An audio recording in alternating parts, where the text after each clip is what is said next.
반갑습니다. 12월 24일 월요일 큐티 스케치 시간입니다. 오늘 본문은 누가복음 2장 1절부터 14절까지 말씀입니다. 오늘 내용은 예수님의 탄생 기사인데요. 1절에 이렇게 이야기를 합니다. 그때에 가이사 아구스도가 영을 내려 천하로 다 호적하라 하였으니. 그래서 모든 사람이 호적하러 각각 고향으로 가게 되는데요. 이 요셉과 마리아 역시도 호적하러 고향을 가게 됩니다. 그래서 오늘 4절에 이렇게 이야기합니다. 요셉도 다윗의 집 족속이므로 갈릴리 나사렛 동네에서 유다를 향하여 베들레헴이라 하는 다윗의 동네로, 그리고 5절에 그 약혼한 마리아와 함께 호적하러 올라가니 마리아가 이미 잉태하였더라. 나사렛에서 베들레헴까지는요, 한 128km 정도 된다고 합니다. 근데 이 길을 만삭인 여인이 간다는 건 좀처럼 쉬운 일이 아니죠. 아마 걸어갔든지, 나귀를 탔든지, 어찌 되었든지, 만삭이니까 나귀를 탔겠죠. 그렇지만 이 128km는 지금으로야 저희가 차로 금방 가는 시간이지만, 그때는 겨우 걷는 정도의 수준으로 이렇게 갔다고 봤을 때는 글쎄요, 한 하루 이상은 걸리지 않았겠나 이렇게 생각을 합니다. 그 오는 중에 이제 여관에서 잠도 자야 되고 그랬겠죠. 그런데 이때가 많은 사람이 호적하러 오는 그런 시즌이었기 때문에 참 많은 사람들이 북적북적거려서 방도 없는 상황이었다고 하죠. 호적을 하러 가서 거기에서 이제 호적을 하는데 하루 만에 하루끼리 왔다 갔다 하고 호적도 끝낼 수 있는 일이 아니니까 거기서 이제 잠도 자야 되고 한 며칠 걸렸겠죠.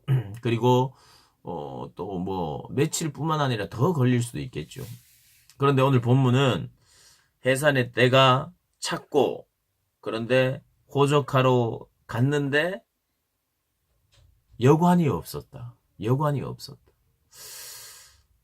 우리가 이 하나님의 아들이 이 땅에 오시는 이런 이야기를 볼 때 그냥 지나치기가 힘든 상황이 나옵니다. 뭐냐 하면 해산의 때가 다 지금 이 임신을 해서 만삭이 돼서 이런 여인이 걷거나 나귀를 타고 128km를 가야 하는, 그것도 하나님의 아들을 모신 몸인데, 그런 걸 생각하면 얼마나 그냥 정상인이 걷기도 힘든 거리인데 만삭의 여인이 가야 한다는 것, 이거 자체도 참 어려운 것이고 어려운 현실이고, 그런데 거기에다가 언제 나올지 모르는 이때에 아늑한 방이라도 있어야 아이를 잘 낳을 수 있을 텐데 그것도 없는 거예요. 방이 꼭 필요할 때 방을 구할 수 없어요. 뭔가를 내가 가지고 있어야 할 때 찾을 때에 그게 없는 상황입니다. 참, 그런데 하나님의 아들이 나시는 방식이 인간의 굉장히 어떤, 없는 상황, 없는 현실, 부족한, 그리고 어려운 난관들이 그것을 그대로 내버려 두고 그 상황 속에서 하나님의 아들이 오시는 것을 우리에게 보여주고 있어요. 방도 없고 이미 잉태를 해서 이미 해산의 때가 다 된 이런 상황. 힘든데 더 힘든 거죠. 엎친 데 겹친 상황입니다. 그래요. 성령 하나님이 역사하셨고 하나님이 약속하셨고 가브리엘을 통해서 기쁜 소식을 주셨는데도 불구하고 우리의 현실이라고 하는 것을 그냥 싹 없애버리고 예수를 잉태했다 할지라도 그의 삶이 갑자기 변했다든지 편안해졌다든지 영광을 받았다든지 이렇지 않고 그냥 그대로 자신의 삶의 자리에서 평범하게 살아가고, 어려울 때는 어렵고 없을 때는 없고, 그런데 어려울 때 더 어렵고 없을 때 더 없는 이런 상황까지도 하나님이 허락하신다는 거 우리 기억해야 할 필요가 있습니다. 예수님의 탄생 사건을 보면서 그분이 정말 모든 것을 내려놓고 하나님과 동등됨을 포기하시고 이 땅에 인간의 모양으로 창조주가 피조물의 모양으로 이렇게 제한된 시간 안에 오시는 이 사건. 그리고 오시는데도 그 오시는 과정이 철저히 평범한 그리고 가난하고 소외된 자들이 가지는 삶의 형편을 그대로 끼고 태어나고 계시다는 거 우리 주목할 필요가 있습니다.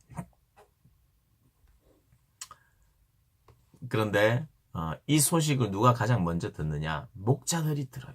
목자들은 또 어떤 사람입니까? 소외되어 있어요. 밤에 양을 지켜야 될 만큼 어떤 면에서는 능력이 좀 부족하거나 좀 소외되어 있는 계층이 밤늦게 야근을 하는 거지, 야근.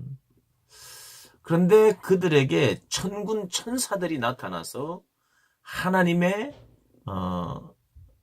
이름을 찬양하고 주님의 예수의 나심을 찬양하는 것을 목자들에게 들려주고 보여줍니다. 천군이 노래하는 것을 천사가 찬양하는 것을 보게 됩니다. 그리고 그들 역시도 예수님을 찾아가서 예수님을 뵙고 찬양을 하는 내용이 소개되고 있습니다. 우리 사랑하는 고등부 학생들, 우리 선생님들, 주님이 이 땅에 오시는 방식을 묵상하면서 성령으로 잉태가 되어도 하나님의 뜻대로 그것이 되어져도 지나가는 과정 속에서는 내 형편, 내 상황을 그대로 안고 간다는 거 기억하셔야 합니다. 내 상황, 내 한계, 내 현실, 내 아픔, 내 부족함 이런 것을 그대로 끼고 그대로 안고 가는 가운데에 하나님은 그분의 뜻을 이루시고 또 결국에는 또 우리의 상황도 바꾸시겠죠. 또 우리로 하여금 그냥 늘 핍박 가운데 늘 고난 가운데 그렇게만 살게 하시지 않고 하나님의 뜻이 이루어지는 과정 속에는 아픔도 어려움도 그대로 있고 또 하나님이 응답하시고 새롭게 해주시는 것도 있다는 거 우리가 기억하시면서 그러나 정말 중요한 예수님의 이 탄생 때에 이런 없고 힘든 상황이 그대로 연출되고 있다는 걸 우리가 기억하면서 우리의 삶에도 하나님이 우리를 이끌어 가시고 성령으로 우리를 인도하실 때도 이러한 어려움들이 늘 제거되지는 않는다는 거 우리 기억하면서 신앙생활 하시기를 주님의 이름으로 축복합니다.